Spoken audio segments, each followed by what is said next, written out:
رسول اللہ مجلس سے بیٹھے ہوئے ہیں اور بیٹھنے کے بعد ایک حدیث بیان فرماتے ہیں. حضرت علی حدیث کے باوجود فرماتے ہیں ہم بیٹھے ہوئے تھے تو رسول اللہ نے فرمایا اے میرے صحابہ ہوشیار ہو جاؤ, آئندہ زمانوں میں فتنے آنے والے ہیں.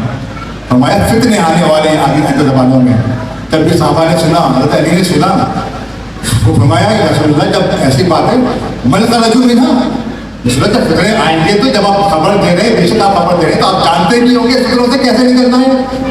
تو فرمایا کہ کتاب اللہ ہے. اس نے فرمایا کتاب اللہ. فرمایا کتاب اللہ جو ہے اللہ کی جو کتاب ہے قرآن کریم فرقان حمید ہے, یہ فتنوں سے بچنے کا راستہ ہے. بولے جس زمانے میں فتح آ جائیں, آج کے زمانے میں آئے, دوسری ہجری میں آئے, 14ویں ہجری میں آئے, 2010 میں آئے, 2015 میں آئے, 2025 میں آئے, قرآن ہمیشہ کے لیے آ گیا. اب جس زمانے میں فتنے آئیں گے فرمایا کہ کتاب اللہ تمہارے درمیان ہے, کتاب اللہ تمہارے درمیان فیصلہ کرے گی. پھر آگے بتایا, کیا بتایا کہ خوبیاں بیان کی. قرآن میں خوبیاں کیا ہیں, قرآن کی کیا خوبیاں ہیں. فرمایا کہ قرآن وہ ہے نباؤکم من قبلکم, اس میں وہ خبریں ہیں جو تم سے پہلے زمانے کی تھی. اس میں بتا دیا گیا جو کچھ پہلے قومیں تھیں ان کو عروج دیا گیا, یہ خصوصیتیں دی گئیں, یہ نعمتیں دی گئیں. لیکن جب نعمتیں نہیں انہوں نے شکر نہ کیا, اللہ کا شکر نہ کیا, انہوں نے مانا نہیں, تو اللہ نے کس طرح سے عذاب میں مبتلا کیا. اس کی خبریں فرمایا خبر ماں بادا کن, اور تمہارے بعد کی خبریں بھی اس کے اندر موجود ہیں, جو تم آنے والے ہو اس کی بھی خبریں موجود ہیں. اور فرمائیے کہ حکم ہے تمہارے درمیان, حکم بینکم. فرمایا کہ تمہارے درمیان حکم ہے یعنی کہ حکم ہے. یہ اب تین زمانے ہوتے ہیں, ماضی ہوتا ہے, حال ہوتا ہے, مستقبل ہوتا ہے. فرمایا تینوں کا حل اس قرآن میں موجود ہے. اور جب یہاں پہ بات ختم نہیں ہوتی, آگے سے مزید اس کی شان بیان فرماتے ہیں کہ یہ وہ کتاب ہے کہ جو جبار جو سرکش اس کو چھوڑے گا اضلہ اللہ, وہ گمراہ ہو جائے گا. پھر بتائیں قسمہ اللہ, جو جبار جو متکبر اس کو چھوڑ دے گا قرآن کو, فرمایا قسمہ اللہ, تو وہ یہ نہ سمجھے کہ چھوڑ دیا جائے گا.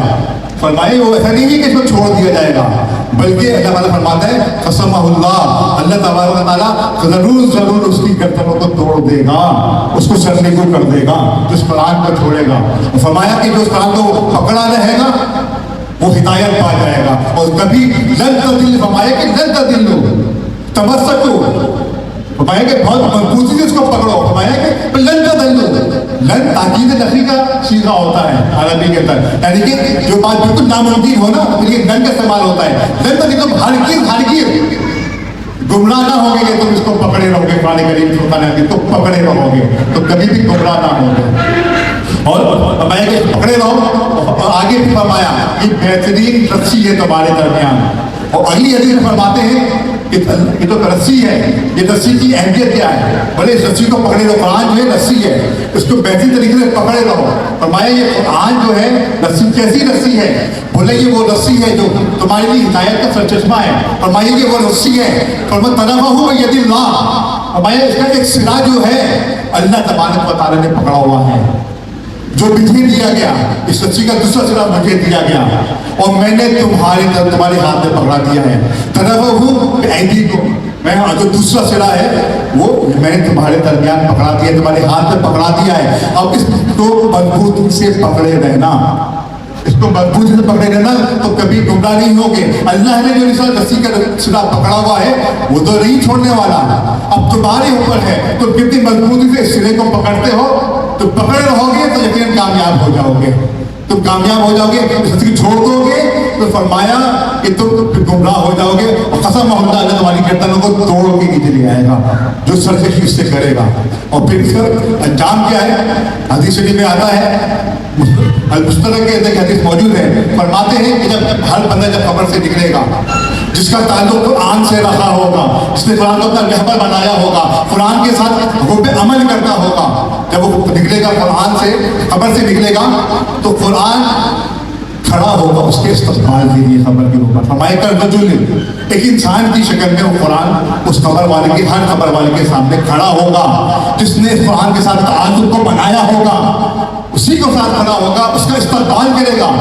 اس دن جب کوئی حامی و ناصر نہ ہوگا, اس دن جب گرمی اپنے عروج کے اوپر ہوگی, جب کوئی سایہ نہ ہوگا, زمین پیتل کی ہوگی, انسان گرمیوں میں پیدا ہوا پھنسا ہوا ہوگا, کوئی کے پاس راستہ نہ ہوگا, لیکن وہ قرآن کے ساتھ تعلق رکھنے والے کا استقبال کرے گا.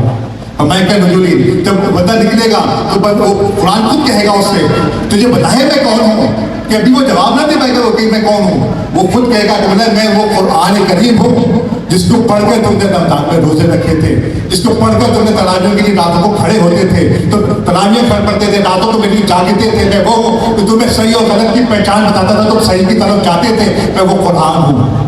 بولے گا پھر دایاں ہاتھ دو, وہ دایاں ہاتھ جب دے گا تو اللہ تعالیٰ فرماتا ہے, حدیث میں آتا ہے کہ وہ اللہ کی تعالیٰ کی عطا سے وہ قرآن کے پورا ملک اس کے ہاتھ میں رکھ دے گا, اس کو پورے ملک کی ملکیت دے گا. پھر دوسرا ہاتھ اگر الٹا ہاتھ نکالو, فرمایا کہ اس کے اندر اللہ تعالیٰ بہترین اجر اس کو عطا رکھے گا. فرمایا کہ اس کے اوپر عزتوں کا تاج اس کو پہنائے گا, اس شخص کو عزتوں کا پہلا تاج پہنائے گا. اور اس وقت جب استقبال کرنے والا کوئی نہ ہوگا, جب تاج والوں کے تاج زمین بوس ہو جائیں گے, حکمرانوں کے حکمرانی نیس ہو جائے گی, اللہ تعالیٰ ان کو حکمرانی ملک دے کے حکمرانی عطا فرمائے گا, ان کو عزتوں کے تاج بنا کے میدان حشر تک لے کر جائے گا. اور میدان حشر جب لے کے جائے گا تو قرآن کہے گا, اے میرے تھالی تو پڑھتا جا, قرآن پہ چلتا جا, تیرا ایک ایک قدم ہوگا, تو جہاں تک پڑے گا تو قرآن میں جنت میں تیری منزلیں ہیں.